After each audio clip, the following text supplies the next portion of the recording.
প্রিয় বন্ধুরা, আসসালামু আলাইকুম। আপনাদেরকে ফেসবুকে নতুন একটা সেটিং দেখিয়ে দিচ্ছি। এই সেটিংটা আপনারা অন করবেন। অন করলে আপনারা সকল প্রকার ভিডিও ছাড়তে পারবেন, অর্থাৎ আপনাদের ফলোয়ারও আসতে থাকবে, ফলোয়ার থেমে থাকবে না, ওয়াচ টাইম ভিউয়ার্স বাড়তে থাকবে।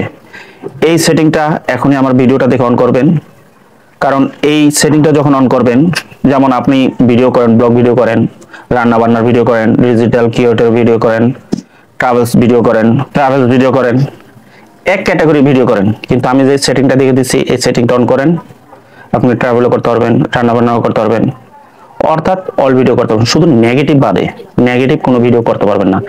এবং ফেসবুক কিভাবে যে ক্রাইটেরিয়া দিচ্ছে সেই ক্রাইটেরিয়া মেনে ভিডিও করতে হবে, ফেসবুকের গাইডলাইন মেনে ভিডিও করতে হবে, চলতে হবে, ভিডিও আপলোড করতে হবে, তাহলে আপনার কোনো সমস্যা হবে না।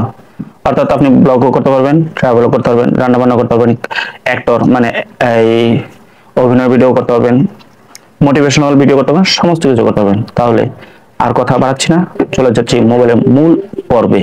তাহলে আমার সাথে থাকুন, ভিডিওটা কন্টিনিউ করুন। Get start. এই ফেসবুক অফিসিয়াল অ্যাপসে চলে যাচ্ছি। আমার ফেসবুকের উপরে ক্লিক করলাম। ক্লিক করার পর এমন একটা ইন্টারফেস চলে আসবে যে এই যে পেজ বলেন আর প্রোফাইল বলেন, এই যে লোগো আছে এই লোগোর উপরে ক্লিক করতে হবে। লোগোর উপরে ক্লিক করলাম। ক্লিক করার পর আবার এমন একটা ইন্টারফেস চলে আসলো।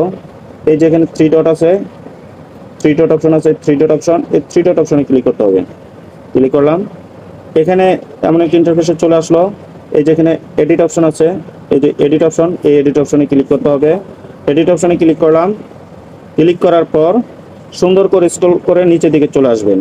এই যে নিচে দেখেন,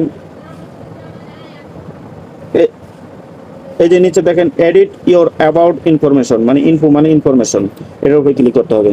আমি এটার উপরে ক্লিক করলাম। ক্লিক করার পরে দেখেন যেটা আসলো, এই দেখেন আমার এগুলি আপনারা সমস্ত কিছু দেখে নেবেন। একটা ফেসবুক পেজ বলেন, প্রোফাইল বলেন, সমস্ত আপনার ক্যাটাগরি, আপনার সমস্ত ডিটেলস ঠিক করবেন, ঠিক করে রাখবেন। যদি না পারেন কমেন্টে জানাবেন, আমি পরবর্তীতে এমন একটা ভিডিও দেওয়ার জন্য চেষ্টা করবো ইনশাল্লাহ। যে আমি স্ক্রল করে নিচের দিকে চলে আসলাম। এই যে এখানে আমি ক্যাটাগরি দিয়েছি পাবলিক ফিগার। হ্যাঁ, পাবলিক ফিগার দিয়েছি। এই যে এখানে এডিট আছে, এই এডিট অপশনে ক্লিক করবেন। ক্লিক করার পর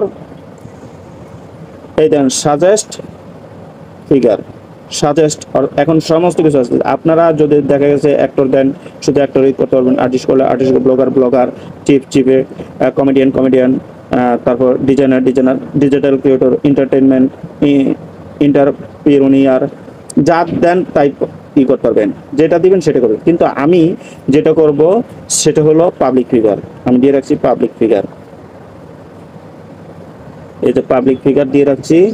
আমি কিন্তু অলরেডি পাবলিক ফিগার দেওয়া আছে, এই যে এখানে পাবলিক ফিগার দেওয়া আছে, বুঝছেন? তাই আমার ওখানে টিক চিহ্ন আছে, আমাকে আর কিছু করতে হবে না। আমি পুনরায় দেখাচ্ছি, অন্য আরেকটা দিয়ে দেখাচ্ছি। যেমন দেখাচ্ছি, ধরেন ডিজিটাল ক্রিয়েটর। এই যে ডিজিটাল ক্রিয়েটর, এই যে নিচে একটা সেভ অপশন আছে, এই সেভ অপশনে ক্লিক করতে হবে। সেভ অপশনে ক্লিক করলে এটা কি হয়ে যাবে, আপনার সেভ হয়ে যাবে। কিন্তু আমি কিন্তু দিয়ে রাখছি পাবলিক ফিগার। এই যে পাবলিক ফিগার, বুঝছেন? আমার এই জন্য লাগবে না, কারণ আমারটা এখানে কন্টিনিউ করা আছে। আপনারা যখন নতুন কিছু কন্টিনিউ করবেন তখন এখানে সেভ অপশনে সেভে ক্লিক করবেন। কিন্তু আমি আপনাদেরকে অনুরোধ করবো যে আপনারা পাবলিক ফিগার দিয়ে দিবেন, তাহলে সকল প্রকার ভিডিও আপনারা এখান থেকে আপলোড দিতে পারবেন। আমি আর কথা বলছি না। যদি এই ভিডিওটা থেকে কিছু শিখে থাকেন তাহলে অবশ্যই আমার ভিডিওটা একটা লাইক করবেন। নতুন এসে থাকলে ফলোয়ার বা কিংবা সাবস্ক্রাইব করে পাশে থাকবেন নতুন ভিডিও পাওয়ার জন্য। এই পর্যন্ত সবাই সুস্থ থাকুন, ভালো থাকুন, আল্লাহ হাফেজ।